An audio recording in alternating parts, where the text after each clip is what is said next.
Today I'm going to be reading You Can Do It, Sam by Amy Hest, illustrated by Anita Jeram. It happened one winter morning on Plum Street, and the moon was still up, making moonbeams and shadows on Plum Street. In the little white house, Mrs. Bear and Sam were baking cakes. They stirred with big spoons, swirling and tasting batter. They peeked in the oven at 2 rows of cake, golden brown cakes for their friends on Plum Street. "Come on, cakes," whispered Sam. "I can't wait. I can't wait. I really can't wait." Mrs. Bear and Sam waited for cakes. "Now can we go, Mama? Now?" said Sam. "Soon," Mrs. Bear said. "Soon, Sam." They waited and waited, and then at last Mrs. Bear sniffed the air with her nose in the air and said, "I believe our cakes are ready." Mrs. Bear and Sam counted cakes, and there were 12. They tucked them in bags, and there were 12 red bags. Outside, snow tumbled on houses and sprinkled on trees. It powdered the yard and Mrs. Bear's truck. Mrs. Bear and Sam climbed in the truck that was green. They bumped along in the early light, just the 2 of them on Plum Street, uphill and down to the very end of Plum Street. "Our friends will love my cakes," Sam told his mama. "Of course," Mrs. Bear said.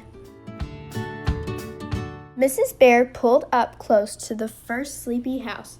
"Here we are, Sam. I'll wait here and you take the cake." "All by myself?" whispered Sam. "Go, go, go!" Mrs. Bear put her arm around Sam. "You can do it, Sam." Off he went, all by himself in new snow, all by himself waving a red bag and waving to Mrs. Bear, all by himself taking cake to their friends. Left the red bag at the door. The sign on the bag said, "A tasty surprise." And he ran back to the truck where his mama was waiting. "I did it," said Sam. "Of course," Mrs. Bear said. Mrs. Bear and Sam bumped along, just the 2 of them, uphill and down, up and down. At each sleepy house, Mrs. Bear stopped the truck. She put her arm around Sam.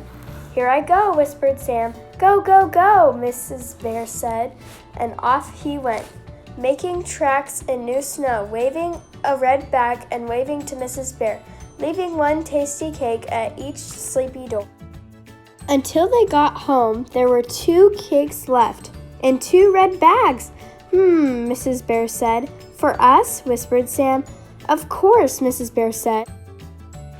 Mrs. Bear and Sam held hands on the path to the little white house, and the sun was just sunning up the little white house. "Hello, house," Sam said, and they went inside, kicking snow off their boots. Mrs. Bear poured cocoa in cups, and they wriggled their toes in fat socks, enjoying their cakes with cocoa. As their bellies filled up, they took turns telling stories about a bear called Sam, who takes cakes all by himself to his friends, and they all loved his cakes so much.